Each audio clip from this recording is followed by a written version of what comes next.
Saudações, você está no Adoc Podcast, a gente está aqui novamente, tá? Vocês pediram, a gente trouxe novamente Dani Salles.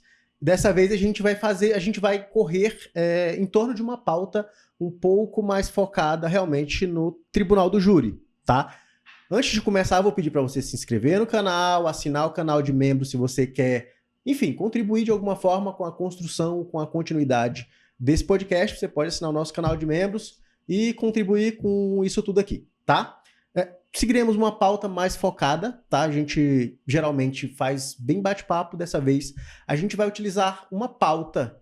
Por quê? Porque a gente já bateu papo com Dani Salles. Então a gente vai seguir uma pauta hoje. Dani, antes de começar, mais uma vez se apresente, você já é até da casa aqui. Segunda vez, nossa primeira gravação em vídeo foi com você, tá? E foi bem legal. E agradeço por poder vir. Não tinha nenhum trabalho para te mostrar, não tinha um portfólio. Tu confiou no trabalho e veio aqui. E, reforço aí. Não, e você não acredita na capilaridade. Eu tenho vídeos no TikTok de 350 mil visualizações, tipo em 5 dias, que foram enxertos aqui, são pílulas desse podcast, né? Então, acho que o objetivo está sendo cumprido, que é a divulgação do conhecimento, que é essa troca, né, entre quem produz o conteúdo, de quem recebe o conteúdo. E essa é a razão de eu estar feliz de voltar. Muitas das pessoas sentiram falta que a gente dialogasse sobre o Tribunal do Júri em específico. De fato. Mas eu acredito que, na verdade, você trazia naquela época um promotor, alguém que estava oficiando como membro do Conselho Nacional do Ministério Público, né, como membro auxiliar.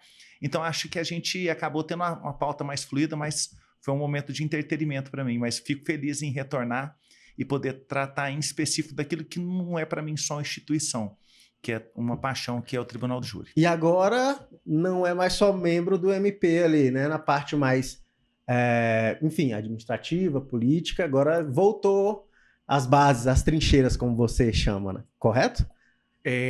Aquilo que mais honra um promotor do júri é estar na trincheira. Porque nós costumamos falar que o promotor do júri é o chão de fábrica, né? É aquele que realmente milita na arena da palavra, na arena das emoções. Você sabia que quando eu já coordenei alguns eventos nacionais de Tribunal do Júri, e quando nós temos esses eventos, um dos grandes orgulhos do promotor do júri é ser apresentado só como promotor do júri. Então, você tem promotores que são mestres, doutores, pós-doutores, que têm, às vezes, 2, 3 graduações em ensino superior, mas que ele fala, não, eu quero que você me apresente como promotor do júri. Então, muitos deles sonhavam durante a faculdade trabalhar no Tribunal do Júri defendendo a vida e hoje concretizam esse sonho. Então, é uma paixão. Aqueles que militam no Tribunal do Júri normalmente são, para além de vocacionados, apaixonados. Aqui até para dar um pontapé inicial aqui dentro do que a gente se propôs a fazer, lendo o teu livro e até vendo tu falando em algum momento, que o essencialismo ele permeia a tua obra, né? A obra, dogma. O Tribuno. E o que vem a ser, o que significa para você essencialismo e essa introdução dentro da tua obra? Conhecendo bem a pegada aqui do podcast, eu vou tentar ser não deixando de ser técnico, mas ser o mais fluido possível. Se você pegasse uma grande filósofa chamada Dercy Gonçalves, ela diria que quem prioriza tudo não prioriza nada. A bem da verdade, existe um princípio que foi forjado pela Marinha Americana na década de 50, 40, que chama um princípio chamado KISS. Keep it simple, stupid. Significa que em toda organização de um sistema, a forma mais simples de ordenar o sistema ou de explicar a ordenação do sistema é a forma mais fácil de operar o sistema. Dani, o que você está querendo dizer? No Tribunal do Júri, quem tem grande dificuldade e acaba emergindo em grandes complexidades para poder comunicar com a sociedade, com um jurado leigo, ele acaba perdendo essas habilidades linguísticas e comunicativas. Então, quanto mais simples eu consigo ser para explicar, às vezes, eu não posso falar sobre a teoria do dolo, sobre o Welsing, para poder explicar para o jurado a diferença entre o dolo eventual e o dolo direto, entre o querer e assumir um risco de produzir o resultado. Mas eu posso falar para o jurado que quem pega um volante de um carro, dirigindo altamente embriagado, a 140 km por hora, na porta de uma de escola, e que invade a calçada e colhe 2 crianças, ele, com todo esse pupurri de condutas, ele compreende que assume o risco de tirar a vida de alguém. Nós sabemos que dirigir embriagado nos leva à suscetibilidade de causar um acidente. Nós sabemos que dirigir a 140 km por hora na rua que tem uma creche nos leva à possibilidade de colher uma criança.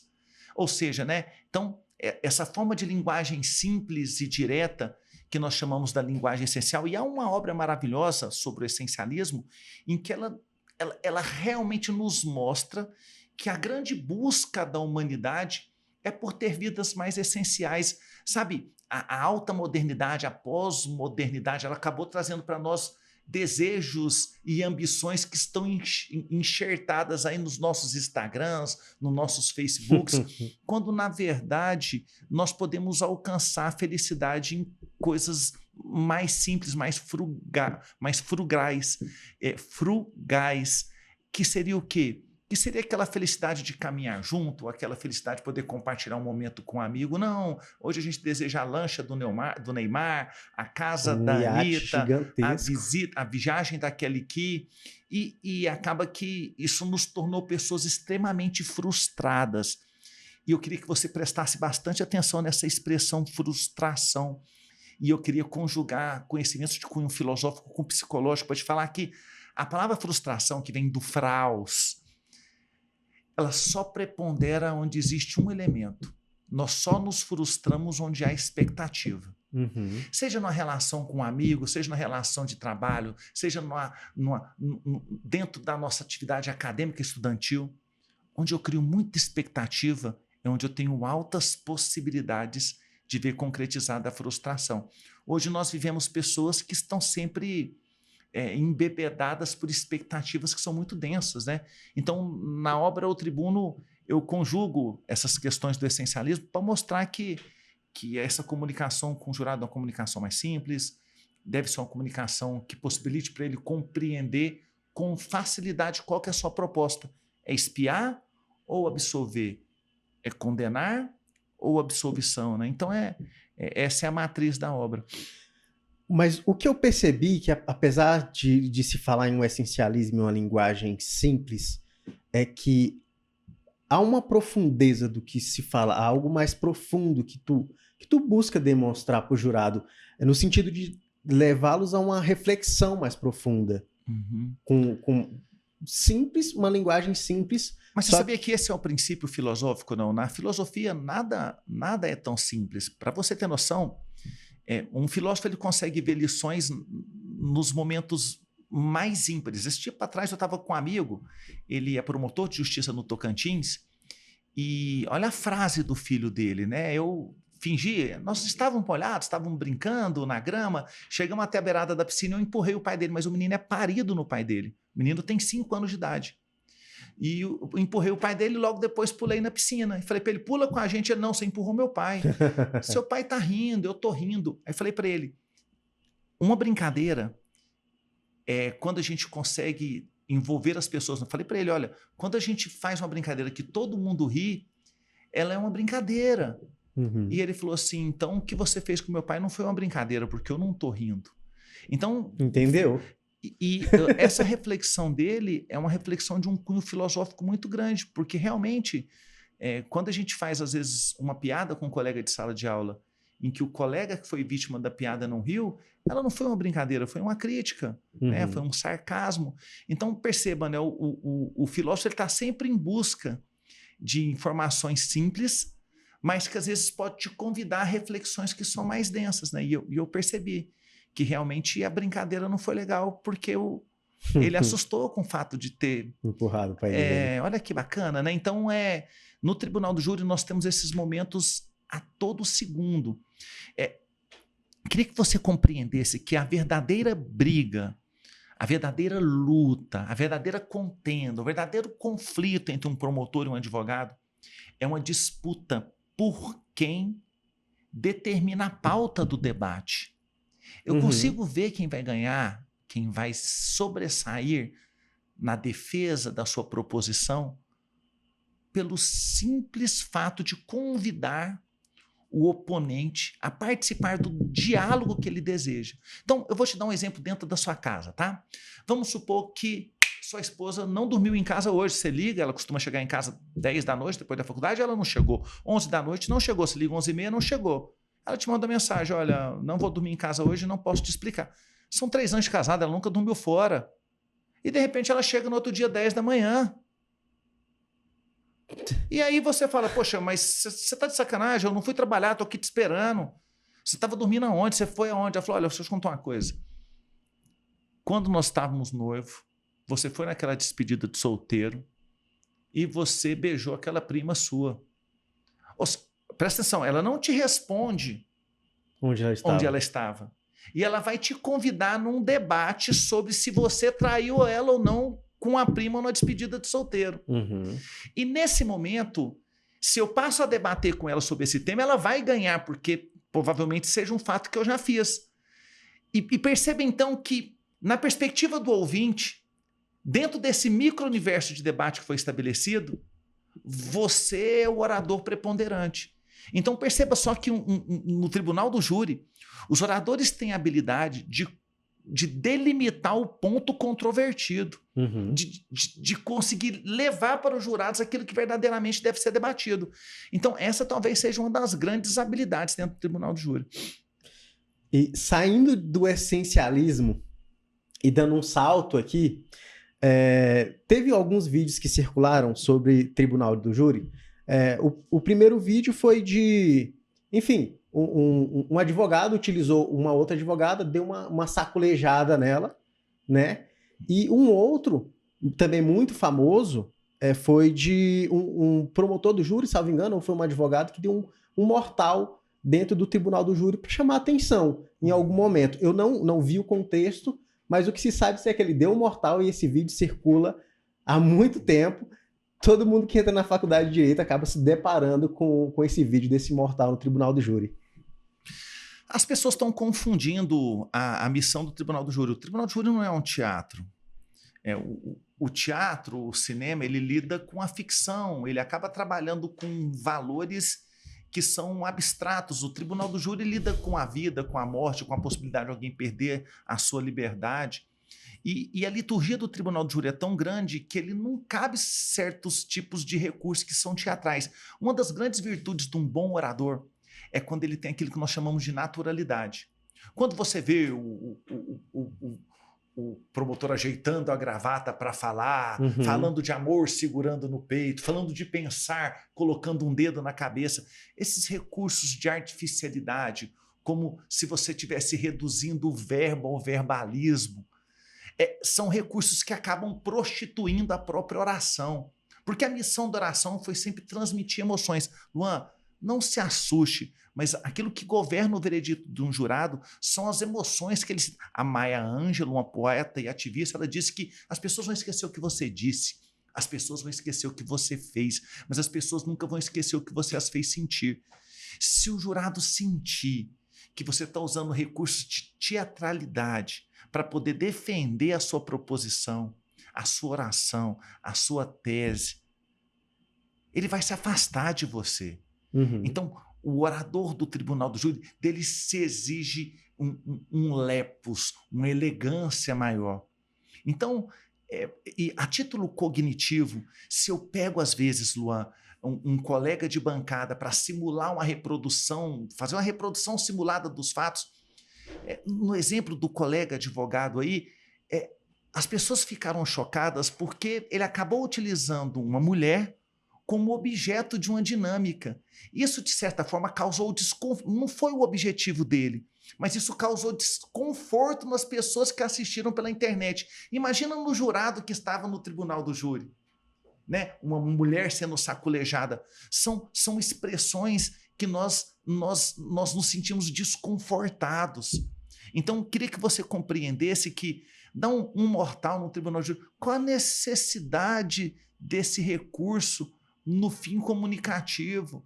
Então, eu queria que você compreendesse que é muito importante que as pessoas não confundam o tribunal do júri com o teatro, porque esses recursos, As pessoas às vezes não têm habilidade para compreender que estes comportamentos da tribuna podem ser exatamente o comportamento que vai te afastar do veredito que você deseja, que em vez de te aproximar ao jurado pela naturalidade, vai te afastar o jurado das suas conclusões. Pelo que eu vi, tu tem pelo menos 10 anos de atuação no Tribunal do Júri. 20 anos. 20 anos como promotor, como promotor, né? E o que tu nota de diferença, assim, desde quando tu entrou pra cá? O que tu percebeu alguma evolução ou alguma mudança dentro do Luan, Tribunal um promotor do Júri? que fazia júri há 15 anos atrás, se ele não estudou, por exemplo, hoje eu me ocupo grande parte do meu tempo, eu sou aluno extraordinário, um doutorado em psicologia, matriz de conhecimento e análise comportamental, e eu analiso comportamentos atento ao sistema cognitivo dos jurados. É sobre isso que eu leciono em palestras, em aulas, em cursos, oficinas, para promotores de justiça do Brasil inteiro. O que eu queria que você percebesse é que há 15 anos atrás, o mundo evoluiu nos últimos 50 anos o que não evoluiu em toda a história da humanidade. E o mundo evoluiu nos últimos 5 anos o que não evoluiu nos últimos 50. Ou seja, nos últimos 5 anos, nós evoluímos aquilo que não se evoluiu nos 7 anos de construção da cultura humana. Dani, o que você está querendo me dizer? Estou querendo te dizer que hoje, os estímulos que tem na tribuna são outros.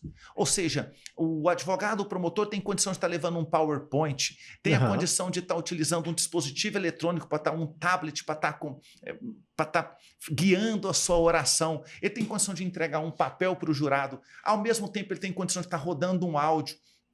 Só que eu queria que você compreendesse que existe algo chamado como cérebro de pipoca, também conhecido como multitarefas. No cérebro de pipocas, eu dou várias tarefas para o jurado se ocupar ao mesmo tempo. Eu entrego um papel para que ele dê uma olhadinha na prova, ao mesmo tempo eu convido para que ele dê uma olhada no PowerPoint, mas eu estou orando ao mesmo tempo. Ele vai oscilando entre uma tarefa e outra, mas ele não consegue absorver o conteúdo. Então perceba que grave. Sob o aspecto comunicativo e cognitivo, talvez eu esteja desperdiçado o meu tempo de fala. Porque eu não consegui fazer o jurado focar em uma informação.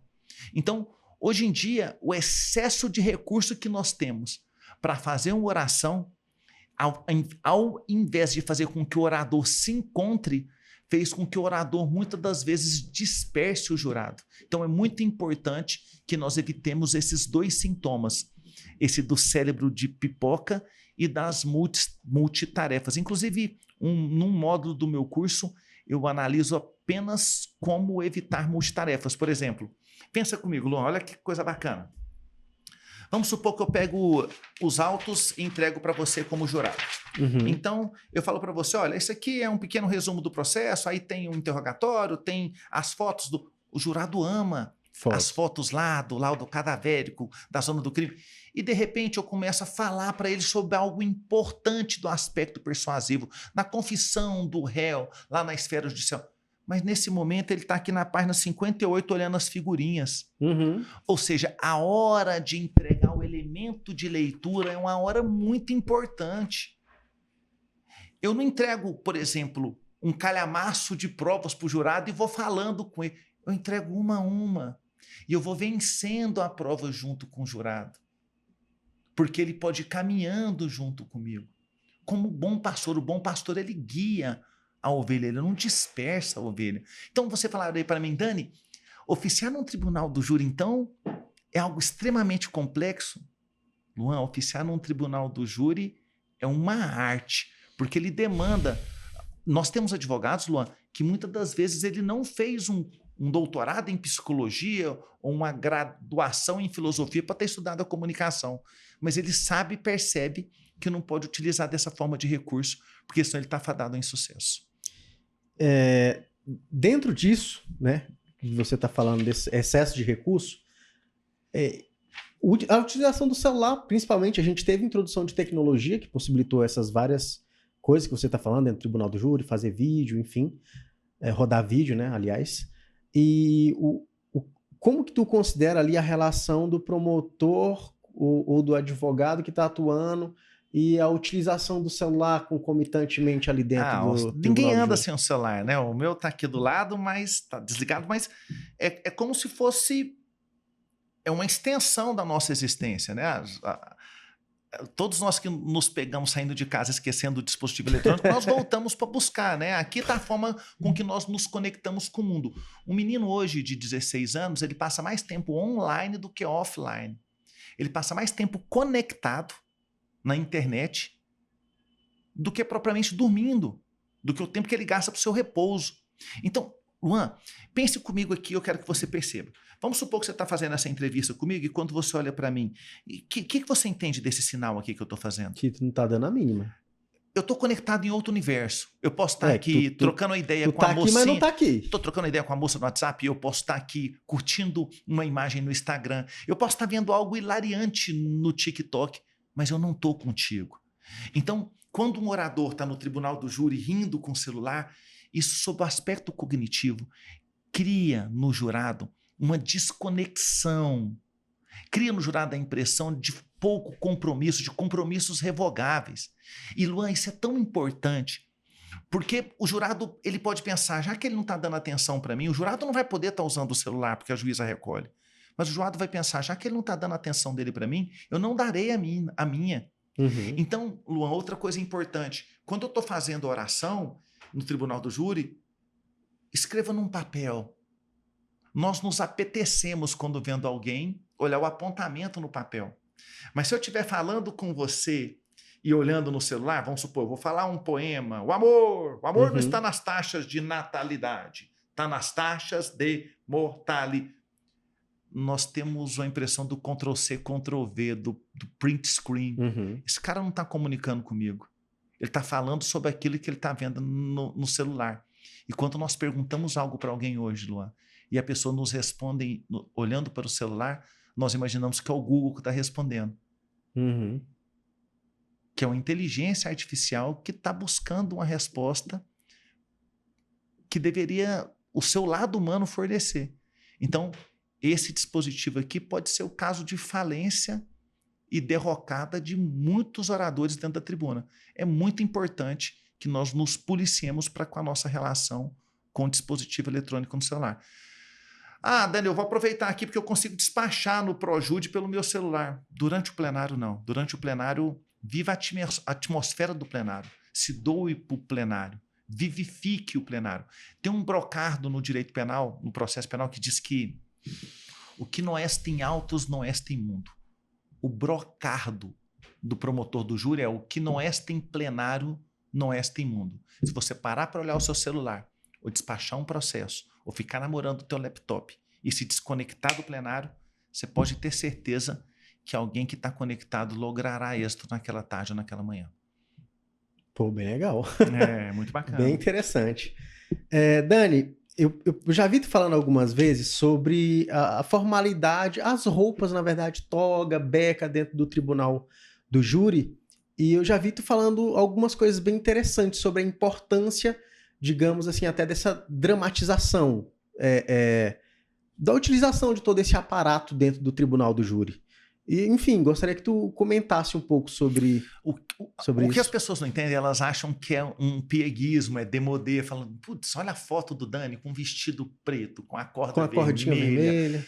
Há toda uma simbologia na beca, o preto significa o luto, as cordas vermelhas, o sangue derramado, as abas brancas da beca significa a paz social que um promotor deseja entregar para a sociedade. Quando o juiz abre o plenário e fala, presente se encontra o excelentíssimo senhor doutor promotor, doutor Dani Salles Silva, sua excelência, o senhor defensor, você pensa, nossa, chamando de excelência, ali ele está fazendo um pregão. Você sabia que naquele momento eu devo levantar a mão e apontar para o juiz qualquer nulidade que tenha acontecido entre a pronúncia e aquele momento. Se eu não falar naquele momento, está precluso. Ou seja, o pregão é um momento ritualístico para que eu possa apontar, às vezes, uma nulidade. Então, cada momento do tribunal do júri, cada formalidade se justifica em si mesmo. Dani, por que tem uma sala secreta? Significa que os jurados julgarão em sigilo, sem as influências do auditório. Então, o que nós devemos perceber é que Luan, bem da verdade, são os rituais que compõem a nossa vida. Quando você foi batizar, não jogaram a sua testa água limpa, significa uma purificação. Quantos rituais religiosos não se consolidam pelo fato de nós lavarmos as mãos ou os pés?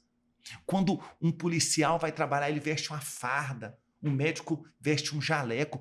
Pelo jaleco eu diferencio quem cura daqueles que não estão de jaleco e procuram cura.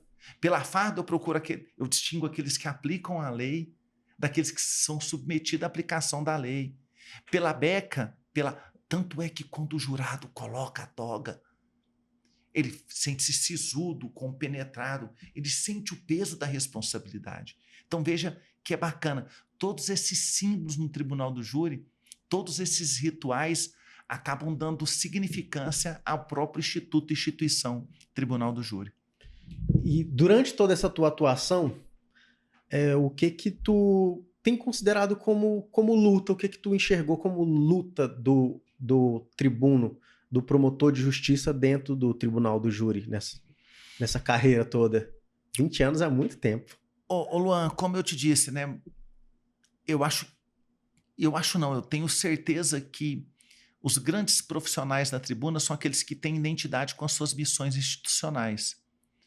Ou seja, um promotor deve ter um compromisso com a defesa da vida, sensível à promoção de justiça. Olha, um promotor, Luan, esse dia para trás eu estava em Caldas Novas, olha que interessante. Você acredita que 3 pessoas conversavam? Olha, um promotor de justiça, ele está procurando casos que têm repercussão, porque aí ele vai ascender na carreira mais rápido, vai ganhar uma promoção. Não existe nos critérios de promoção do Ministério Público nenhum artigo, nenhum inciso que vai dar promoção porque participou de um caso de grande repercussão. Se eu tiver um júri daqueles treta, Luan, daqueles que demora 3, 4 dias, que tem 3, 4, 5 advogados na bancada, que te desgasta. No final do mês, o subsídio do promotor é o mesmo. Então, promotores que oficiam no júri, que é um lugar desgastante, envelhece a gente, Luan. A entrega é grande. Quando eu tenho um júri na segunda-feira, Luan, eu começo a preparar na sexta. Isso porque eu já dei uma pré-analisada no processo durante a instrução. Quando o júri acabar na segunda, terça, eu vou estar fazendo audiência para, às vezes, entrar no outro júri quarta. Então, às vezes, no fim de semana, eu tenho que ter preparado os 2, 3 júris que eu vou participar. Promotores do júri, Luan, eles se entregam por vocatio, por vocação. E não por qualquer tipo de vaidade. Para te falar a verdade, no Ministério Público, a promotoria é a única profissão que não permite que um profissional tenha inveja do outro. Eu sei que Platão dizia que sapateiro tem inveja de sapateiro. Advogado tem inveja de advogado. O empresário tem inveja de empresário. Jogador de futebol tem inveja de jogador de futebol. Mas no Ministério Público nós somos uno e indivisíveis. É o nosso princípio constitucional. É a nossa matriz lógica. Um promotor se alegra com o sucesso do colega. Um promotor se alegra com o bom trabalho do colega, porque o bom trabalho não é do colega, o bom trabalho pertence a uma instituição que é una e indivisível. Então, é muito interessante, porque essa unidade que nos torna tão forte. Quando o promotor tiver inveja de promotor, o promotor torcer contra promotor, não rui a amizade entre 2 promotores, rui sim uma instituição. Tá, quando tu atua em um processo assim muito grande, por exemplo, que você falou que tem 5 advogados do outro lado da bancada, há somente um promotor ou atua em conjunto com outro colega? Em casos de grande complexidade, é comum que às vezes o colega peça para uma coordenadoria, um núcleo de júri, uma coordenadoria de promotorias de uma região, de uma capital, para que ele possa ser auxiliado por outros colegas, porque são sessões desgastantes, às vezes você precisa atender uma ligação, né? Hoje, antes de nós começarmos o nosso podcast, eu cumpri minha missão de conversar com a Liz, né? E você vê que ela quer atenção, ela quer dançar, ela quer mostrar para mim que está feliz, que está com saudade. É muito difícil você ficar longe da família 3 dias, você tem que alimentar, você tem que ir ao banheiro. E a bancada nunca fica sozinha. Vou te repetir, Luan. A bancada nunca fica sozinha. Quando você vê um promotor lá no corredor, batendo papo com o serventuário, com os alunos, enquanto o júri transita e tramita, você pode compreender que isso é falta de comprometimento. Porque o promotor do júri não sai da trincheira. Uhum. Então, júris muito demorados e muito complexos, é de bom grado que a gente tenha o auxílio de outro colega. E normativamente é plenamente viável, tá? Desde que o promotor natural concorde, ele pode ser auxiliado por qualquer outro colega. Como dito, nós somos uno e indivisíveis. Mudando aqui um pouco, enfim, tribunal do júri são crimes dolosos contra a vida que se levam ao tribunal do júri. Eu vi uma vez tu falando que o promotor, ele defende a vida. Eu queria que tu discorresse um pouco sobre isso, porque na teoria, ou na prática, na verdade, se está lá porque alguém precisou perder sua vida, né? Ou teve um atentado Ou contra a teve vida, um uma tentativa, atentado né? contra a sua vida. Ô Luan, Padre Vieira, ele diz que vida, vidro que com sopro se faz, vida, vidro que com sopro se esvai. E a vida é um bem jurídico tão precioso e é tão caro ao legislador, porque o legislador sabe que todos nós estamos sujeitos a sermos vítimas de um crime contra a vida. E é pior, todos nós estamos sujeitos a tirar a vida de outra pessoa. Eu sei que se você chegar em casa hoje e se deparar com um estuprador, com um ladrão, tentando contrastar com a incolumidade física da sua família, você tem coragem de tirar a vida dele. Só precisa de oportunidade.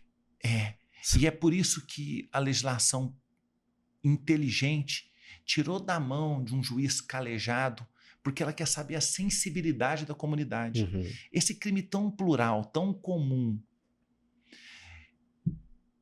essa pessoa merece expiação? E aí o júri, ele transcende, ele ultrapassa a perspectiva estática das leis para alcançar a compreensão da sociedade, do povo sobre aquilo que seja justo. Para alcançar os ideais de justiça, o júri transcende a perspectiva estática do matar alguém 6 a 20 anos para eu mataria alguém nessas mesmas circunstâncias. Uhum. Então veja que bacana, né? Promotores do júri devem ter uma formação que seja muito plural. Tanto é que desde que eu cheguei em Goiânia, depois de fazer o meu mestrado em Direito, acho que era uma obrigação prefacial ter um mestrado em Ciências Criminais, eu só me dedico às ciências que são multidisciplinares, porque do profissional do júri se exige essa multidisciplinariedade. Mais do que conhecer as leis, o rito e as formas, ele precisa conhecer a alma humana. Isso é o bonito do tribunal do júri. Nós devemos, no tribunal do júri, conhecer todas as técnicas, dominar as mais variadas teorias. Mas ao tocar a alma humana, nós precisamos ser apenas outra alma humana. E isso é junguiano. Que é bem profundo. Bem profundo essa frase. Bem profundo. A gente, antes de começar o podcast, estava falando, enfim, de situações financeiras em relação ao funcionário público. Eu já tive outros promotores aqui que falaram que quando você passa no concurso público, você fecha duas portas, né? É a riqueza e é da pobreza. E dentro disso, eu queria deixar uma pergunta para ti, enquanto profissional, sobre esse choque de sucesso econômico, tá? Enfim, e felicidade. A gente sabe que promotor é um mega concurso, um salário muito bom, mas tu sente esse choque? Como que isso é pra ti? Como que tu enxerga essa via? Eu te pergunto, o que você reivindicaria para você? Se você tivesse um filho, o que você reivindicaria para ele? Prosperidade econômica ou felicidade? Bom, felicidade. Porque eu conheço muita gente que tem dinheiro e não é feliz. Uhum. Se eu pudesse falar, amanhã eu vou estar no Nordeste, no Ceará, falando com 500 alunos, e com esses alunos eu vou falar a respeito de qual critério que nós devemos adotar para abraçar uma profissão. E esse critério não pode ser só econômico, senão a profissão vira um instrumento para fazer dinheiro. E uma profissão não pode ser só instrumento para fazer dinheiro, porque senão a essência e o fundamento da própria profissão fica muito pobre. A profissão é um momento de valorização pessoal de contributo social, de uma forma que eu posso contribuir com a sociedade. Uma profissão não pode ser a forma de conquistar só coisas e objetos, mas tem que ser uma forma que eu possa tocar e transformar a vida do outro. E eu vou te contar uma coisa, isso um promotor tem condição de fazer todos os dias. E é por isso que eu sou tão feliz com a minha profissão como promotor de justiça. E se minha menina hoje tivesse 18, 19 anos, eu queria que ela fizesse concurso para promotor, mesmo sabendo que um promotor de justiça hoje aposenta com R$ 5.282. Dani, mas não é uma aposentadoria legal, mas é uma vida legal. Uhum. É uma vida legal. Luan, tem uma passagem que diz que Sócrates estava andando por uma feira e começaram a mostrar para ele várias bugigangas tecnológicas, sabe? Uma escova de dente, adornos de poder afeitar o cabelo, sapatos, coisas da modernidade da época. E passaram por um corredor enorme, mostrando para ele roupas. E no final do corredor, perguntaram para ele, o que o senhor achou, mestre? E ele olhou para trás do corredor e falou assim, são tantas coisas das quais eu não preciso. Então, a vida é composta de tantas coisas, matérias das quais a gente verdadeiramente não precisa, que às vezes a gente acaba ficando tão absorto nas coisas que acaba esquecendo de ser feliz.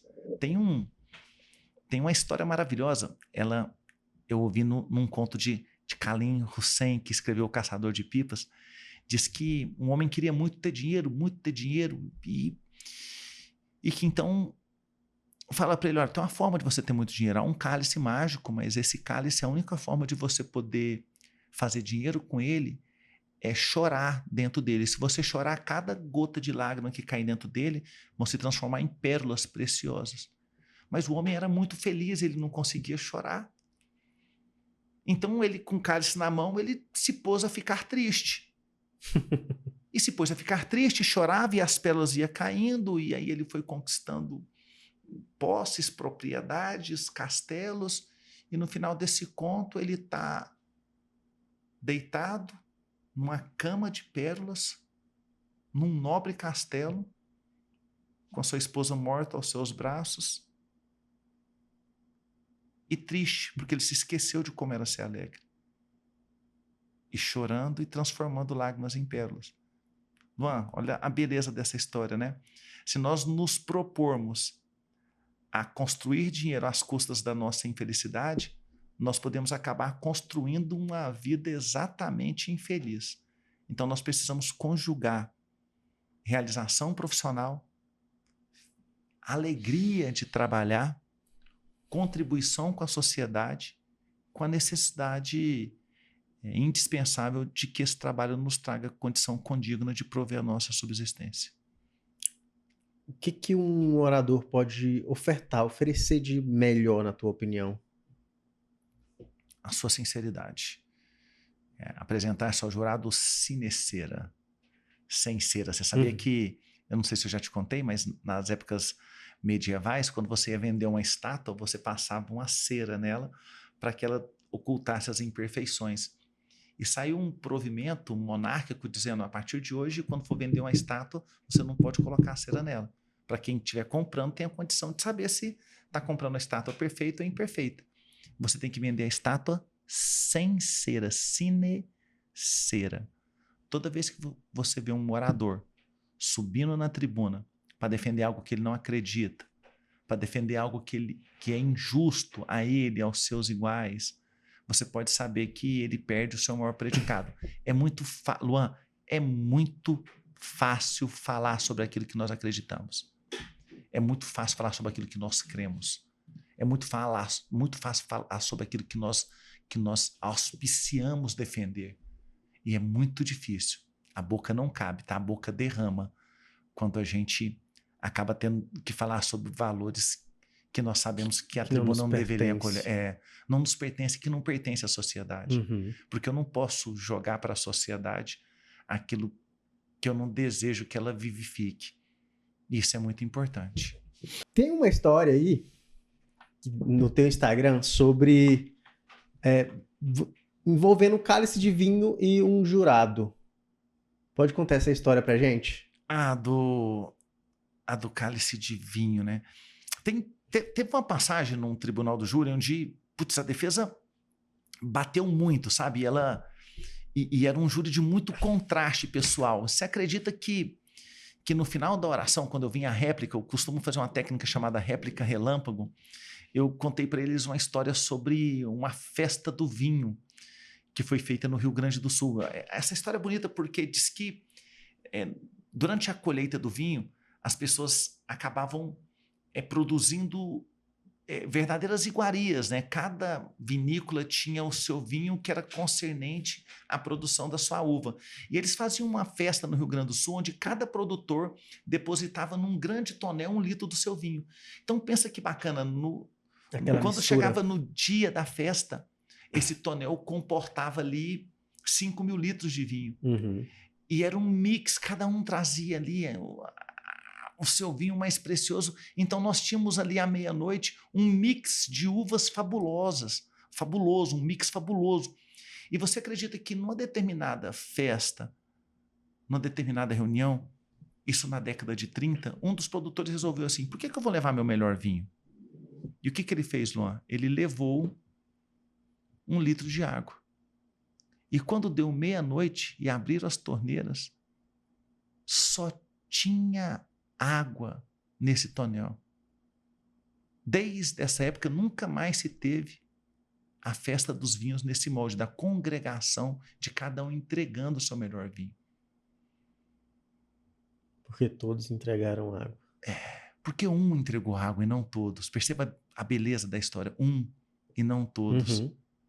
Uhum. E o que eu falei para o advogado é que quando nós entregamos como orador algo que eu não acredito, sabe, negando uma autoria ali patente, nesse julgamento o réu confessou na polícia que era o culpado. E quando chegou no dia do júri, por orientação do advogado, ele negava a própria autoria. Primeiro, doutor, prosperando essa tese do senhor, não é que nós não teremos a festa do vinho no próximo mês de sessão plenária aqui do Tribunal do Júri. Nós não teremos a festa da democracia, a festa da justiça, porque as pessoas pararão de acreditar no Tribunal do Júri. E veja que bacana, metalinguisticamente, a conjunção destas duas histórias, né? Porque a gente passa a pegar uma experiência da década de 30 para demonstrar a importância da contribuição de cada um dos jurados. E eu falei para os jurados, daqui a pouco vai ser entregue uma cédula para vocês e vão perguntar se foi ele que deu o tiro. E nesse momento, a única coisa que eu quero é que vocês não depositem água na urna da magistrada. Deposite o seu melhor Que parabólica. vinho.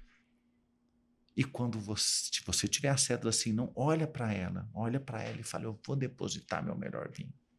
E Luan, foi tão bonito que, eu recordo até hoje, todos os jurados, quando foram depositar a cédula, eles olharam e balançaram um pouco a cédula. Que significava, eu vou depositar meu melhor vinho. E foram reveladas apenas 4 cédulas, mas por 4 votos a 0 eles reconheceram a autoria. Condenaram o réu por homicídio qualificado. Desculpa, uma pena de 14 anos. Uhum. Ou seja, né, veja o poder da metáfora, da parábola, de conduzir os jurados à compreensão de que é fornecendo o melhor de nós, de cada um indivíduo, que nós teremos uma melhor sociedade. Luan, e olha que bonito. Algumas pessoas falam, mas o promotor é o defensor da sociedade, o advogado defende um indivíduo. A advocacia é muito bela, porque o indivíduo é a menor partícula, menor átomo, menor célula que compõe essa sociedade. Quando o advogado defende o indivíduo, ele está defendendo toda a sociedade. E quando um indivíduo contribui com o melhor dele para com a sociedade, nós temos boas sociedades. Por isso que nós não temos que policiar nem sempre sociedades. Nós temos que policiar e educar indivíduos. Daí a importância da educação. As transformações que a nossa sociedade precisa, Luan, não vai vir de um salvador da pátria, de um Messias, de alguém que ascenda à presidência e que, por um toque de mágica, nos entregue os primados éticos, morais que a sociedade precisa. As transformações que nós precisamos vão vir de primados éticos na educação, que o aluno consiga aplicar fora da sala de aula aquilo que ele aprende dentro da sala de aula. Que nós possamos nos relacionar com a sociedade da forma com que os nossos pais nos ensinaram a relacionar com os nossos irmãos. É assim que se transformam sociedades. Sociedades não se transformam, Luan, me desculpa, te cortando, com mais presos, presídios e com penas mais duras. Como diz Monteiro Lobato, sociedades se transformam com mais livros, com melhores educações e com mais educadores. Nossos governantes andam correndo atrás do rabo.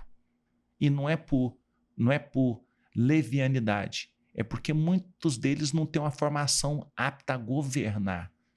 Você sabia que na República de Platão, ele fala que o governo deveria ser exercido pelos filósofos.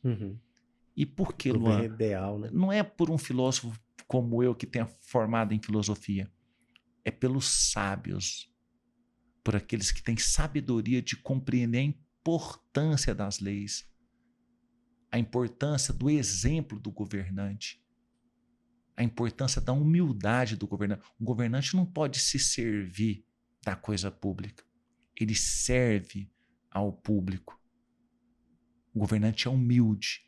O governante seria uma espécie de Cora Coralina, que diz que a sabedoria se aprende nos livros, mas a humildade se aprende com os humildes. E o governante ele não paga de culto. Ele não se avora da condição de participar de qualquer casta ou de ser de direita, esquerda ou centrão. Um governante não tem lado.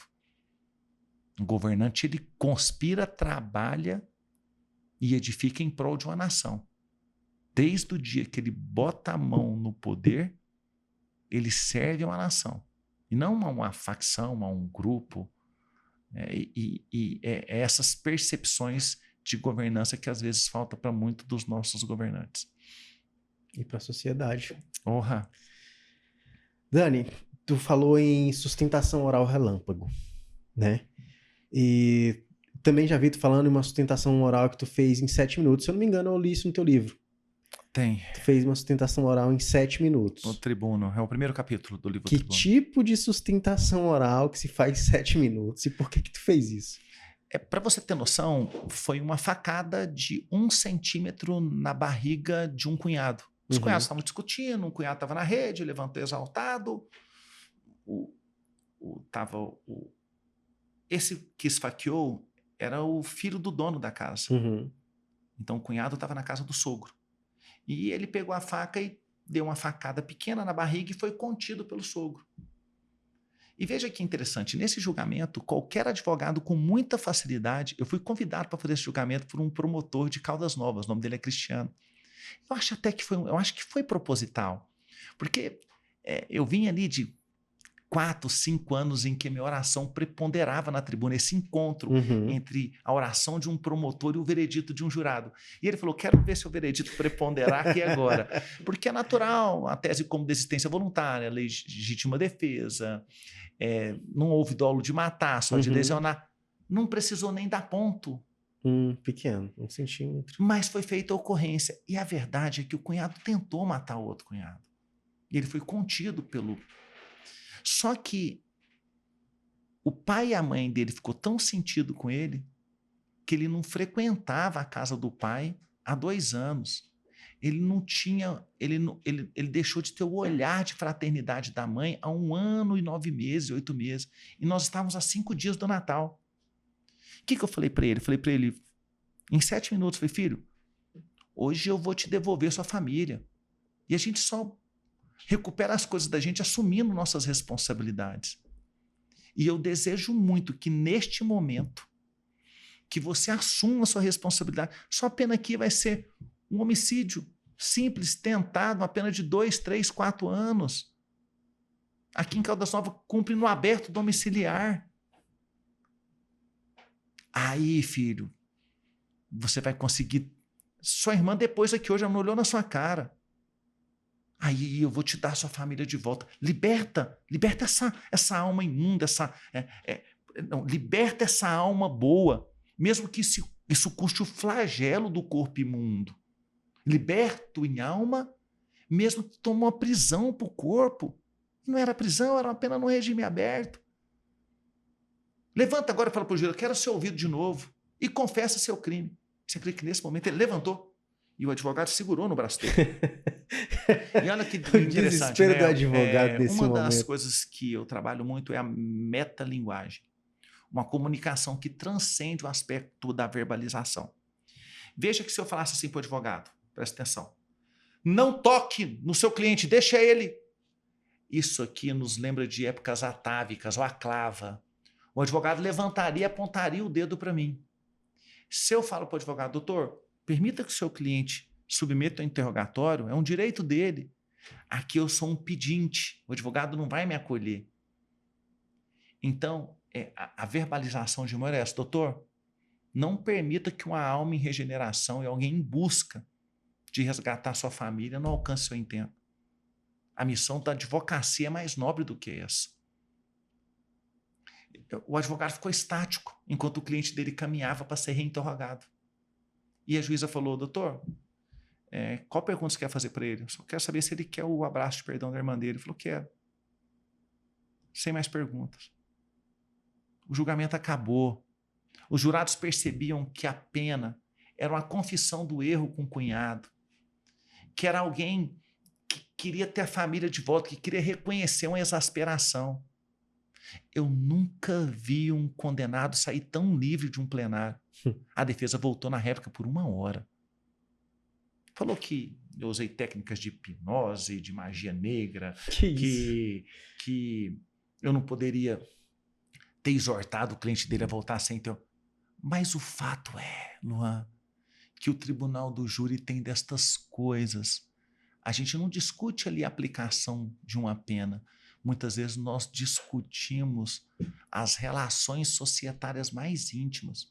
Não raro, Luan, as discussões que se travam no tribunal do júri são de atentados contra a vida de familiares.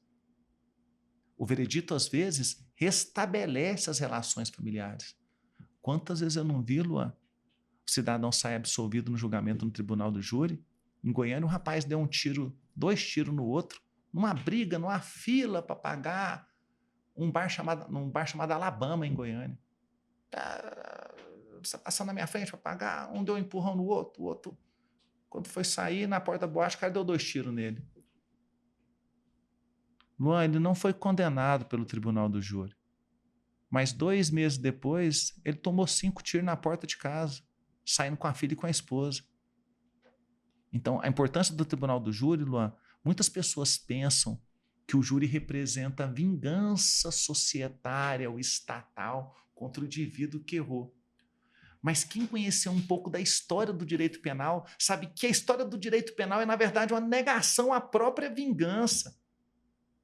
É a imposição do Estado de uma pena proporcional, previamente estabelecida, disposta no ordenamento jurídico, nulla crime sine poena prévia legia. Não há crime sem lei anterior que o defina, não há pena sem prévia cominação legal. Luan, o direito penal, o tribunal do júri é a negação da vingança. A certeza de que ao réu que está sentado no banco dos réus, no tribunal do júri, não vai ser imposta a lei de Italião olho por olho, dente por dente, senão ao final do julgamento eu pediria a sua vida para quem tirou a vida. Que vai ser imposta uma pena proporcional, digna, humana, não cruel, conforme reza a nossa Constituição.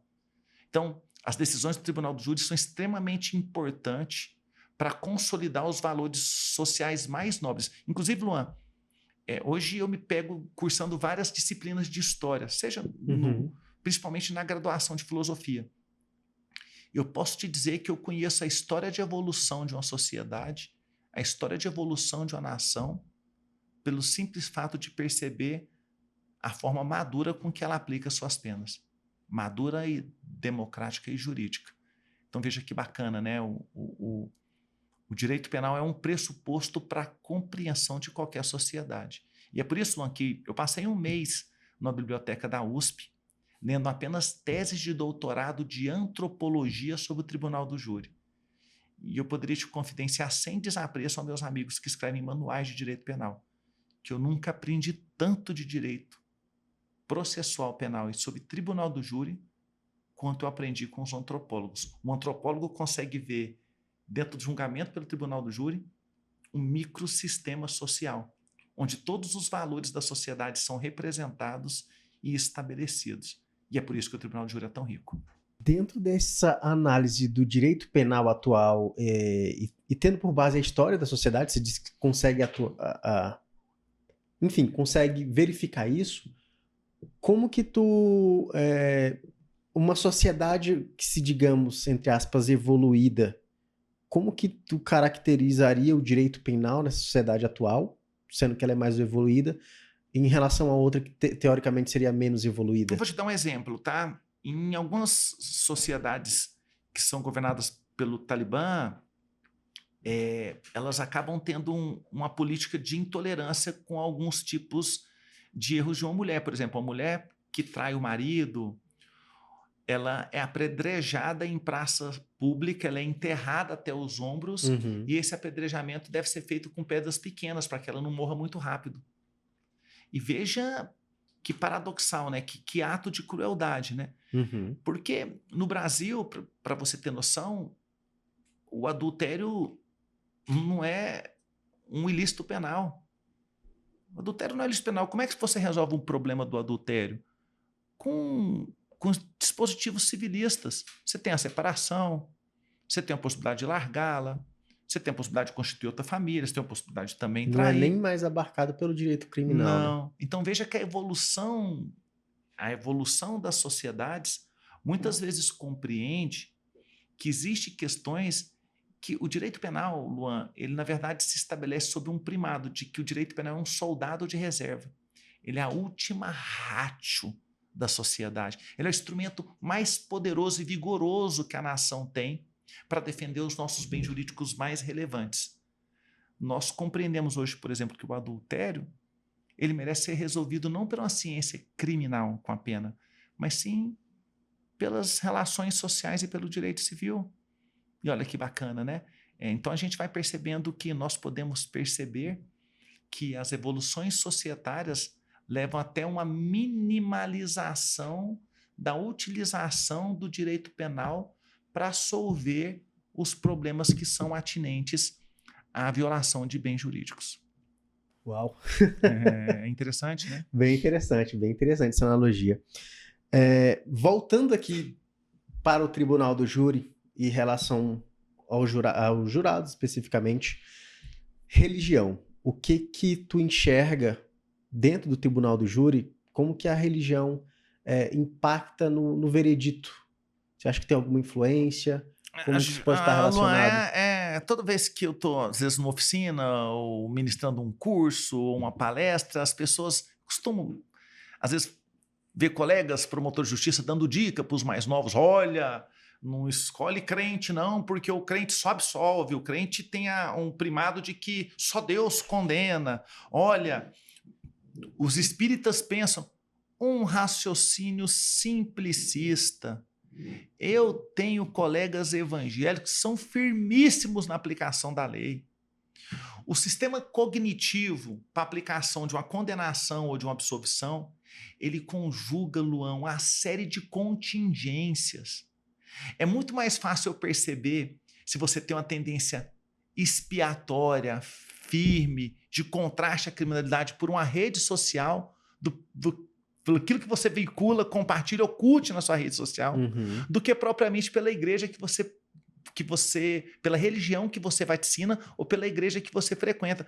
Eu conheço evangélicos, Luan, que estão lá no culto 7 horas da noite e quando está 8h30 está em casa dando um saculejo na esposa. Eu conheço católico que vai na igreja domingo e na segunda-feira ele está traindo a esposa num bordel. Então, religiosidade não é sinal de intangibilidade de alguns valores, não.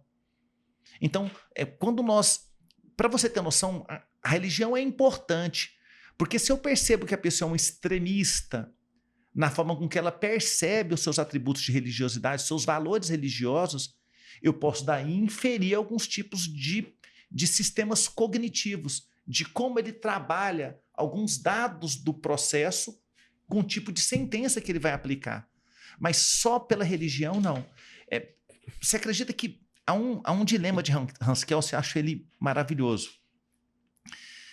E por ele você vai perceber que essas várias contingências elas são importantes para a formação de um veredito. Ele conta que, pensa que você foi aprisionado, açoitado, maltratado, e que uma nação estrangeira veio e ocupou aqui Brasília, o Brasil, e que nesses 10 anos sendo maltratado, de repente você vê que o colega da cela do lado pegou um lençol, amarrou no pescoço, amarrou na cela, veio escorregando, desfaleceu. Você guarda, o guarda chega e não morreu, suicidou. Você falou, ele não vai mais passar fome, ele não vai mais apanhar, todo mundo aqui não tem direito nem a banho de sol. Mas aí o guarda fala para o outro, olha, são 5 da manhã, ele liga para o chefe, fala, olha, o preso suicidou. Ele fala, recolha todos os cobertores e todas as camisas manga comprida. Todo mundo vai cumprir sua pena. Não, mas o pessoal do outro turno não chegou. Às 6 da manhã, quando chegar o turno, você recolhe os cobertores. Você tem 1 hora para decidir, Luan, entre suicidar ou não. E olhando para mim agora, eu vou te fazer essa pergunta. Luan, você suicidaria? Porque você sabe que além de apanhar, estar mal alimentado, açoitado, você vai passar frio todos os dias. E que não há perspectiva dessa liberdade vir. E eu já sei a sua resposta. Não pela forma que você está olhando para mim, mas porque eu sei que você teve uma formação cristã. E se você teve uma formação cristã católica ou evangélica, você sabe que quem tira a própria vida vai queimar no fogo do inferno. Ele não vai ter o reino de Deus. Só Deus dá a vida, só Deus tira a vida. Se você é espírita, você parte do pressuposto de que aqueles que tiram a própria vida, na próxima encarnação, vai ter que passar por alguns tipos de flagelos para amadurecer mais. E antes de encarnar, você vai para uma zona espiritual completamente evoluída, um umbral de sofrimento, de dor, com pessoas que tiveram a mesma alma pequena que você teve, de não compreender a dádiva da vida. Então eu sei, Luan, que você, por medo do divino, você acaba o quê? Optando por não suicidar. E olha que interessante. E agora que vem um bacana. O seu princípio religioso decidiu que era justo fazer com você mesmo. Agora imagina o tanto que os nossos princípios religiosos não ditam que é justo fazer com o outro. Então, retificando, a religiosidade é importante para um sistema de tomada de decisão, mas ele não é o fator decisivo. A religiosidade de um jurado, a religião que um jurado vaticina, deve ser apreciada junto com outras contingências.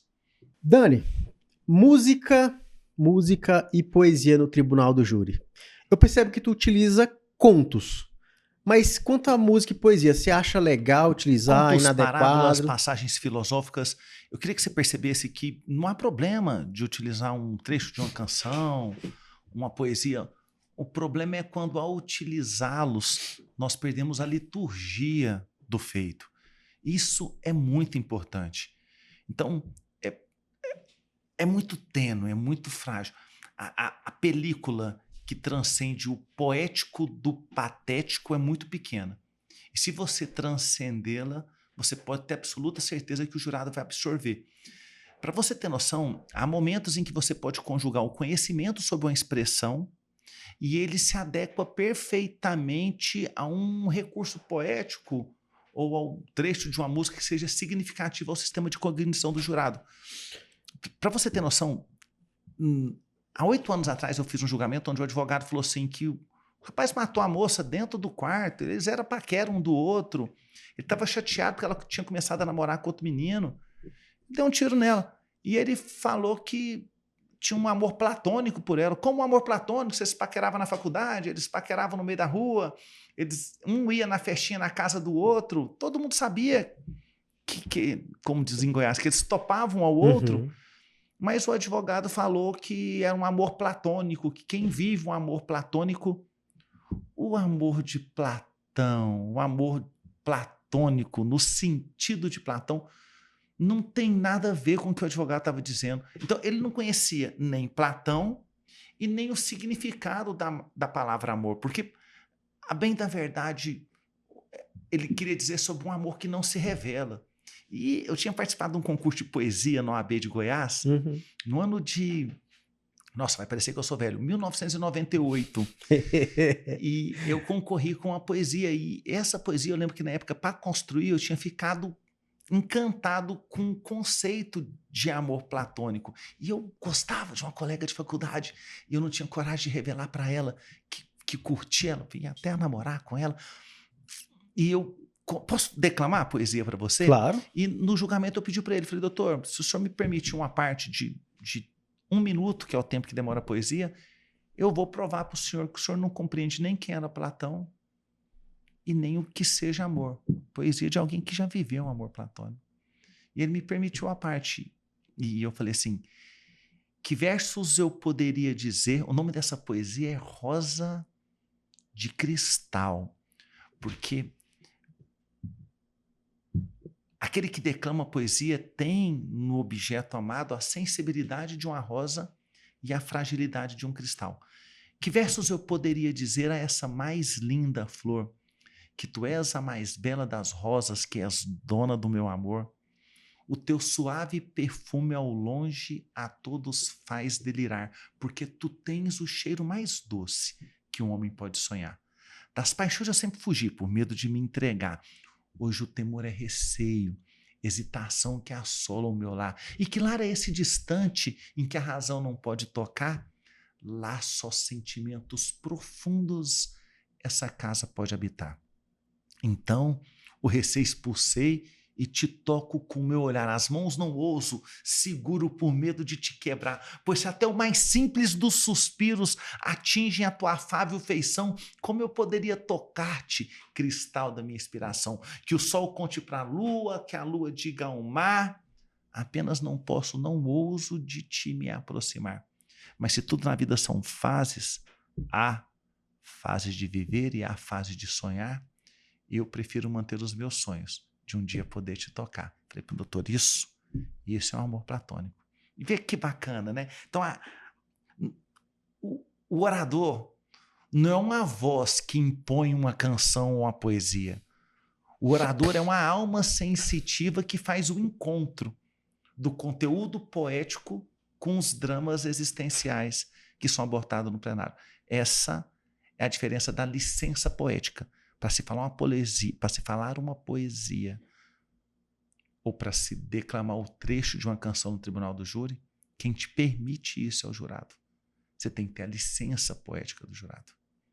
Dani, por tudo que tu falou nesse episódio e nos outros, enfim, que tu já passou aqui, tu mostra pra gente que o tribunal do júri ele vai muito além do que o próprio homicídio, ele fica muito além disso.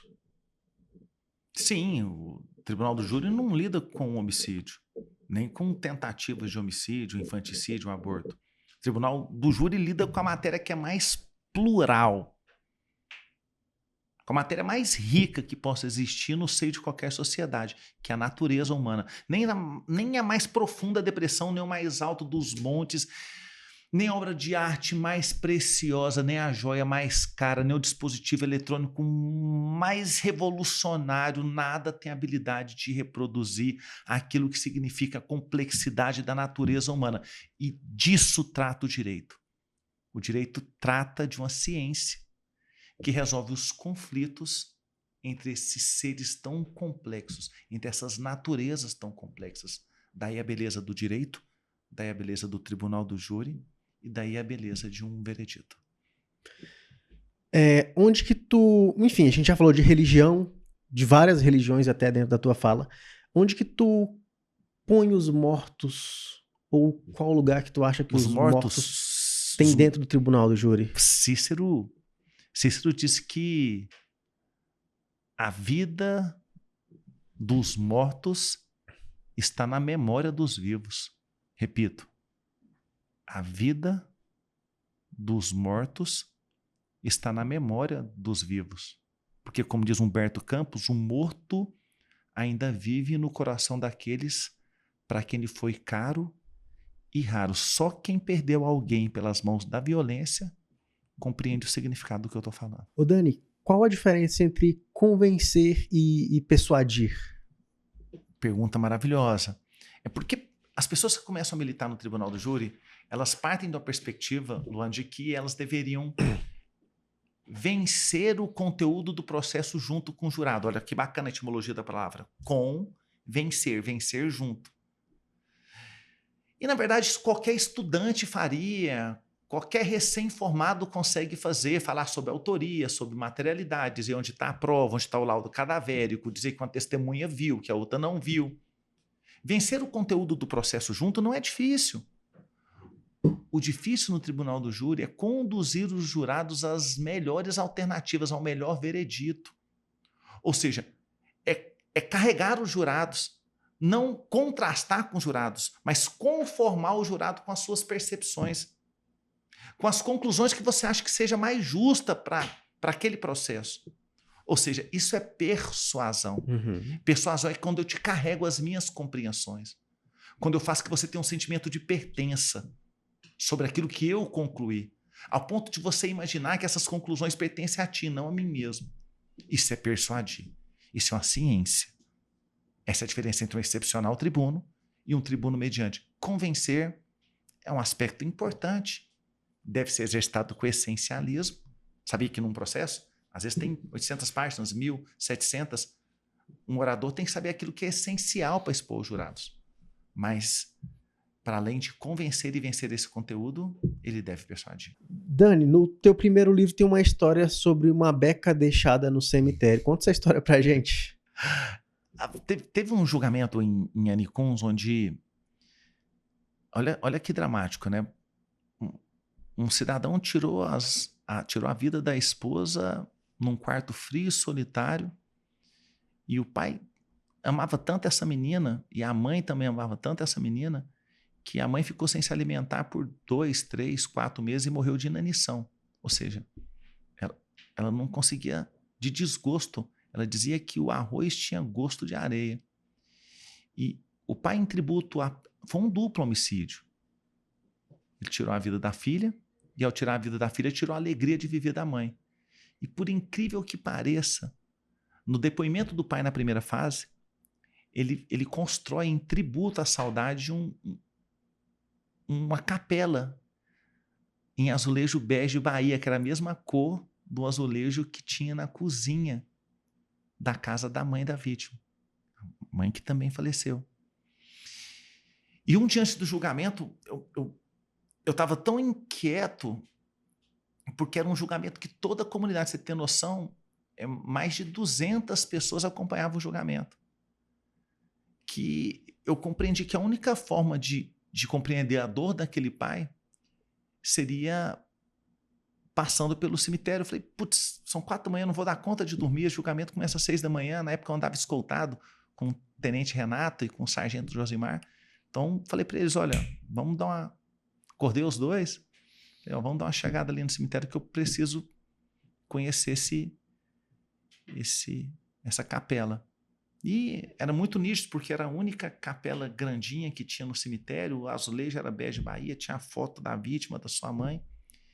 E em tributo à dor daquela família, eu falei, putz, amanhã eu não vou com essa beca pro júri, não vou deixar essa beca aqui. E se der tudo certo, vai dar tudo certo, eu volto aqui para buscar. E contei essa história para os jurados, né, do cuidado de um promotor de testemunhar a materialização da dor de um pai. Porque o júri trata disso, de dores, de perdas, de atentados, de violações, de desencontros. E até disse para os jurados, né, que se naquele dia o réu fosse absolvido, eu não me sentia no direito de voltar a usar aquela beca. Mas que se o réu fosse condenado, falei para os jurados que se o réu fosse absolvido, eu não tinha direito de usar aquela beca. Mas se o réu fosse condenado, que eu iria junto com o pai buscar a beca que estava lá no cemitério. A juíza disse para mim hoje e o oficial, eles brincam, o Guilherme, que na verdade o que os jurados queriam ver era um promotor buscar a beca junto com o pai no cemitério.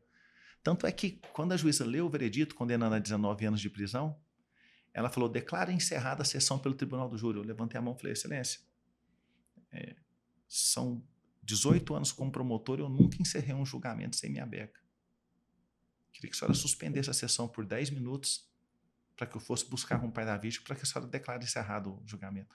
O Guilherme disse que ela ficou estática, a comunidade inteira assistindo, e ela não teve outra frase a falar do que declaro suspensa a sessão por 10 minutos. atrás do meu carro para buscar a Beca, eu e o pai da vítima junto, foram 20 carros. E quando eu cheguei no cemitério, olha que bacana, Luan, que passagem bonita. Quando eu cheguei no cemitério para pegar a Beca, o joelho do senhorzinho falhou. Quando eu estava a 1 metro da lápide. E ele bateu os joelhos no chão, e ele tocou a mão na lápide da esposa e na outra mão a lápide da filha. E ele falou baixinho, só eu pude ouvir, Luan. Ele falou assim, agora tá tudo bem. Eu tenho essa foto, eu vou te enviar. E ele pega a Beca e me entrega. Naquele dia, Luan, eu tomava posse como promotor do júri. Naquele dia eu significava o que representa o trabalho de um promotor. Eu compreendi o que representa um trabalho de um promotor do júri para uma família. Nós curamos a dor do outro. Uma oração de um promotor, ela não tem o dever de contrastar. Com a morte, a gente não se conforma, a gente se conforta. Então, Luana, naquele dia eu aprendi que a missão de um promotor era levar conforto às vítimas. E há aqueles a quem a morte da vítima deixou em derredor, sangrando e chorando pela falta daquele que amava. Como é que segue a pauta desse jeito? Ô Dani, mudando aqui total de assunto atmosfera. Aqui, Toma água, né? Mudando de atmosfera. Dani, o que representam os seus alunos para você hoje? Vi que tu tem uma atuação, enfim, tu é um mestre já. O que representam os teus alunos para você hoje? Meus alunos, Luan, para mim são a prova de que dentro de um caroço de laranja mora todo um laranjal. Quantas vezes hoje eu não estou fazendo um julgamento pelo Tribunal de Júri, eu participando de uma audiência e vejo a grandeza dos meus alunos de estar participando com altivez, com ética, com moral, com conhecimento jurídico, naquela verdadeira proposição dos discípulos que superam o mestre. Cada vez que eu vejo um aluno meu oficiando numa audiência, dando aula, porque eu já tenho 20 anos como promotor do júri, Luan, e mais de 19 anos como professor.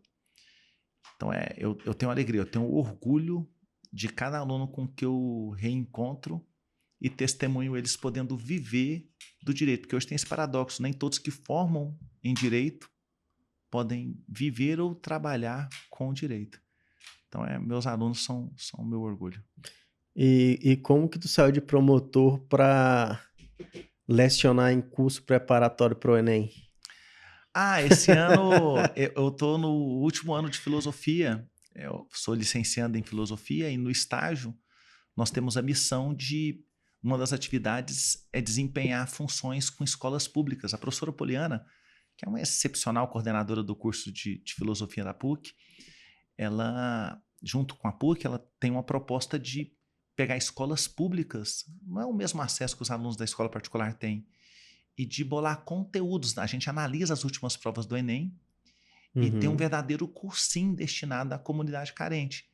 As pessoas do ensino público, as pessoas que não, às vezes não vão ter uma preparação tão densa quanto aqueles que estão naqueles cursinhos mais puxados. Luan, e quando ela me convidou para participar desse projeto, eu falei para ela, eu participo com requisitos, se eu puder levar esse benefício para a comunidade de Aricuns.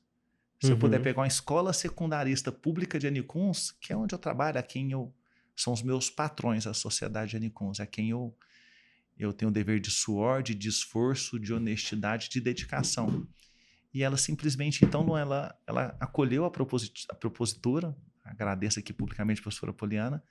Então, hoje esse cursinho destinado a alunos secundaristas da escola pública, ele é dado tanto a alunos de Goiânia, da região Nordeste, salvo engano, como também para os alunos de Aricuns. Eu estou muito feliz nesse projeto e você não acredita o tanto que as aulas são brilhantes, sabe? São aulas dadas por alunos do último ano de História, Matemática, Português, Filosofia, e cada um vem surpreendendo na perspectiva de tentar abordar temáticas que possam cair na avaliação dos meninos. Tem me dado muita alegria. O que essa galerinha mais gosta de escutar durante tuas aulas? Por incrível que pareça, uma aula de filosofia, Luan, às vezes, a capacidade que nós temos, às vezes, de emocionar um aluno com conteúdo A gente percebeu aqui. é aquilo que encanta eles, sabe? Eles não querem saber sobre a história da filosofia de uma forma mecânica. Mas se, por exemplo, eu puder falar sobre o banquete de Platão e, ao mesmo tempo, poder falar sobre o amor, eles ficam simplesmente encantados. Então, assim, essa habilidade de conjugar, às vezes, uma passagem histórica com valor que seja significante ou significativo para eles é algo que os toca de maneira diferente. É o que eu tenho buscado fazer. Eu correlaciono um valor a um pensador ou a um momento histórico porque a capacidade de absorção deles fica bem grande. Qual que é teu maior medo? O maior medo hoje... Um jeito bom de encerrar, né, Luan? Você acredita que há 2 meses atrás, minha filha já está com 4 anos, já, né? Fez há 10 dias, há 20 dias. Ela estava tentando empurrar uma mesa de centro. Eu tenho essa fotinha dela empurrando a mesa de centro, Luan. E ela fazia força para empurrar a mesa de centro. E ela perguntou: papai, a mesa de centro não está saindo daqui. Ela queria ficar pulando de um sofá para o outro. Eu falei: filha, empurra com toda a sua força. Se você empurrar com toda a sua força, você vai dar conta de tirar a mesa de centro daí. Mas é uma mesa de 3 metros, uma mesa espelhada. E ela empurrou de novo e ficou nervosa. Pai, você mentiu para mim. Eu não dei conta de tirar a mesa. Estou empurrando e fazendo força, Luan. Aí eu falei: pera, vem cá e pega na mão do papai. Leva o papai até lá com você. Você sabe por que você não usou toda a sua força? Falei, olhando no olho da Liz. E ela presta bastante atenção, Luan. Eu tenho essa tratativa comunicativa. Eu quero que cada momento que eu vivo com minha filha tenha um significado para ela. Eu falei: a sua força está aqui no papai. Toda a sua força está aqui no papai. Se você tivesse pegado a mão do papai e empurrado junto com o papai, você tinha tirado essa mesa de centro daí. Toda vez que você tiver um problema, toda vez que você tiver uma angústia, toda vez que você tiver um medo, toda vez que você não estiver dando conta de tirar alguma coisa que te atrapalha do seu lugar, pega a mão do papai, aqui está toda a sua força. Ela: então empurra, papai. E nós dois empurramos junto lá. E a hora que acabou de tirar a mesa do lugar, ela: o papai é minha força. O papai é minha força. Pai, eu te amo, você é minha força. E você pode pensar que foi um momento bobo e de um pai babão que tem devoção pela existência de uma filha, que se surpreende com cada instante de aprendizado, mas aí eu fico emocionado. Uma semana depois a gente estava no Parque Flamboyant e tinha um tronco de madeira onde eles estavam brincando de queimada. Eles tinham uma bolinha e um jogava no outro, tinha que fugir da bola. E eles queriam tirar o tronco e tentaram empurrar o tronco no meio do lugar. Ela: espera um pouquinho, falou para os meninos, que eu vou tirar daí, eu vou usar toda a minha força. E veio, Luan, e pegou na minha mão e falou: vai, pai. E ela empurrou junto comigo. Luan, como que você não chora, não se emociona, não fica tocado com a assimilação de uma filha em perceber que um pai pode ser a força para a superação de várias inquietações. Luan, nada tem o poder de transformar, mudar e tangenciar a vida de uma pessoa quanto o amor de um pai e de uma mãe. O amor de um pai e de uma mãe é determinante para a transformação da vida de um filho. Que história linda, cara. Eu acho muito bonitinho vocês, tu e tua filha, a relação, um pouco que tu posta no Instagram, né? Logicamente não posta tua vida toda, teu relacionamento com tua filha toda ali, mas é bem inspirador, de fato. As pessoas, o poder tudo que eu faço hoje, eu faço um estudo, o que eu curto muito fazer nas minhas horas de lazer, quando eu não estou lendo questões técnicas sobre psicologia do doutorado, eu não estou lendo questões que são necessárias das disciplinas fundamentais da filosofia, né? Há filósofos que nem sempre a gente tem alegria de ler, mas que é importante compreender para essa formação do bacharel, do licenciando, né? Daquele que pretende dar aula de filosofia. Mas a gente estava conversando sobre os alunos, né? Uhum. Para você ter noção, naquela aula que eu estava te falando para os meninos lá do Enem, eu convidei eles a compreender o que era o amor, né? Nós começamos a falar sobre o amor e algum deles perguntou assim para mim, doutor, a gente supera o amor? E eu achei uma pergunta muito densa para um menino de 16, 17 anos, né? Porque talvez o amor seja uma das forças mais significativas do homem. E eu falei para ele, olha, um conto árabe. Quando eu morei na Alemanha, eu estudei no Instituto Max Planck como pesquisador visitante, eu acabei dando uma chegada no Marrocos. Fui para passar 4 dias no Marrocos, fiquei 15 dias. Fiquei encantado com Marrakech. E uma vez eu atravessei o Monte Atlas e cheguei no deserto, onde eu passei 2 dias, e um dia nós fomos para uma fogueira, onde lá não tem bebida alcoólica, tá? É haram tomar bebida alcoólica. Então o entretenimento à noite era ouvir histórias. Então esse árabe falava em árabe e um guia traduzia em inglês. E ele contou a história de um homem que perdeu o grande amor da sua vida, que o grande amor da sua vida se apaixonou por outra pessoa. Então ele, com todo fervor, virou para lá e falou, Allahu Akbar, falou, Alá, Todo-Poderoso, me devolve meu amor. E diz que o fervor dele era tão grande que Alá se personificou na frente dele e falou para ele, olha, quem tem o poder de devolver coisas é o mar. O mar devolve coisas. Vai até o mar, mas o mar ficava 7 dias e 7 noites de caminhada. Roga ao mar com fervor que você rogou a mim, que o mar te devolve. E ele por 7 dias e 7 noites caminhou. Chegou lá um trapo, mano, magro, esperançoso. E fez uma oração ao mar. Falou, oh, Deus, mar, me devolve minha esposa. E o mar personifica na frente dele e fala para ele, olha, eu sou o mar, eu só posso devolver coisas quem desiste. A esposa que você quer, o amor da esposa que você quer de volta não existe mais. Quem te mandou aqui? Por que você está pedindo a mim? Ele falou, Alá. Ele falou, só Alá pode devolver algo que não existe. E ele então falou, Alá, por que você fez isso comigo? Alá, por que você me mandou vir aqui rogar ao mar se o mar não poderia me atender? Mas eu não te amaldiçoo, Allahu Akbar, Alá ainda continua a ser o meu poderoso. E voltou falando, Allahu Akbar, Allahu Akbar. E no primeiro dia de volta ele desfalece de fraqueza. E uma moça jovem, bonita, acolhe ele dentro de casa e alimenta, dá banho nele por 2 dias. Quando ele acorda, ao primeiro abrir dos olhos, ele se apaixona por aquela moça. E eles se casam e têm 3 filhos. E a história conta que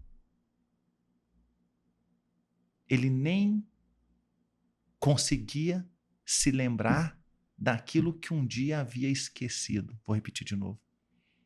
E aquele homem nem sequer conseguia se lembrar daquilo que um dia havia esquecido. E eu contei essa história, os meninos ficaram emocionados porque eu falei para eles que tem um brocardo em Goiás que resumiria essa história em uma frase. Lá no Goiás nós falamos assim, Luan, amor velho cura com amor novo. Talvez, aí expliquei para eles, o propósito de Alá tenha sido levá-lo a essas experiências que o possibilitasse conhecer outras pessoas.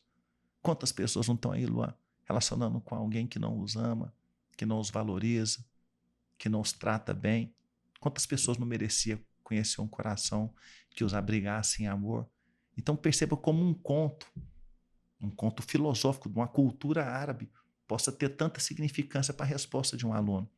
Esse é o poder da filosofia. A filosofia, ela, por vezes, ela não traz respostas, ela traz perguntas. E eu respondi para ele, você acha que um amor pode ser superado? E ele me respondeu, aluno, o amor sempre poderá ser superado, doutor, desde que nós encontremos outro amor. Olha que bacana. Ele compreendeu a mensagem filosófica. Partiu o garotinho para trocar de crush. Eu também acho que ele devia estar sofrendo por amor, com Dani, certeza. Para encerrar aqui, cara, fala um pouco aí teus cursos, teu livro. Ah, tô O que super você feliz, anda Luan. fazendo Olha, aí? eu venho adotando uma política na minha vida. A minha relação com o conhecimento é uma relação de gratidão. Para você ter noção, nos próximos 22 dias eu devo dar 14 palestras. Eu faço 7 viagens. Presenciais todas? 7 presenciais, as outras são à distância. Uhum. Amanhã eu estarei em... Eita, que São vergonha. Luís? Não, deixa eu olhar aqui. Eu me perco. Eu acho que Que Vitor é falando que ia pro Maranhão. Icó. Não, amanhã eu estarei no Icó, no Ceará. Ceará. É uma cidade a 300 quilômetros de Fortaleza. É, falando com a Liga Acadêmica de Direito Constitucional do Nordeste, com a faculdade, Uhum. com o professor Iago. A gente vai lembrando, né, Luan? E a minha relação com a docência agora, Luan, ela se estriba no seguinte fundamento. Eu não tenho coragem de cobrar por palestra. Você não Uhum. pode me pedir para ter uma reflexão de 45, 50 minutos e eu te pedir dinheiro por isso. Aqui, agora eu já mato a dúvida, para não ser injusto com os meninos. É isso mesmo, tá? Nós estaremos amanhã nessa palestra no Centro Universitário Vale do Salgado, em Icó, no Ceará. Daqui 2 semanas estarei em São Luís do Maranhão, falando com meus colegas de Ministério Público. Na primeira semana de dezembro estarei com os colegas também do Ceará de novo, não, em Recife. Aqui a gente deve publicar na próxima semana, tá? Oi? Então, se for um evento aberto que dá para o pessoal ir, pode falar a data. Isso, não, quando eu fui no Recife, essa vai ter uma peculiaridade. É o primeiro evento presencial deles, vai ser um teatro que tem 1.000 pessoas. Legal. Então você vê que bacana, né, Luan? Você tem a possibilidade de Inaugurar. retribuir. Não, eu quero voltar numa perspectiva material. Você poder retribuir tudo aquilo que o direito te deu de uma forma também gratuita, de uma forma amorosa, de uma forma humana, trocando conhecimento, né? Então é isso aí. Ô, Luan, um livro não dá dinheiro, tá? Quem estiver pensando que vai construir um livro para ficar rico, quem fica rico é um Paulo Coelho, né? Um best-seller. Para você ter noção, Luan, um livro hoje, meu livro na Juruá custa R$69, o Persuasão na Tribuna. Quem tem os direitos autorais, Luan, fica com 10%, o resto é da editora. Você sabia que 90% dos livros jurídicos no Brasil não chega a vender 100 exemplares? 90% não vende 100 unidades. Não vende 100 unidades. Então, se a pessoa vende muito, se a pessoa conseguir vender aí 50 livros num mês, 50 vezes R$7 dá quanto? Pouco dinheiro. R$350. Sabe quanto tempo eu demorei para escrever o Persuasão na Tribuna? Na verdade, são 20 anos de experiência, mas eu demorei 3 anos construindo cada capítulo, reformulando as ideias. Então, a missão de um livro é que nós possamos nos perpetuar pelo livro. Que nós possamos entregar ao outro aquilo que nós sentimos e compreendemos sob uma ciência. Quem fizer um livro, Luan, pensando em ter com o livro dinheiro, ele prostitui a sua relação com o livro, porque o livro não é só um instrumento para fazer dinheiro. Então, bacana. Então, eu estou em busca desses valores. Eu sei que nesse mundo contemporâneo, Luan, todos nós precisamos, né? Precisamos vestir, precisamos de um veículo, a gasolina está R$7, né, Luan? Mas é bacana que a gente possa ter essa relação, que seja uma relação desinteressada com o conhecimento. O bom do teu livro é que ele tem a mesma pegada da tua oratória. Assim, Luan, tu lê, o Tribuno, o segundo livro, tu lê, Tribuno, escuta o o Dani Tribuno falando. é uma exclusividade da Amazon, tá?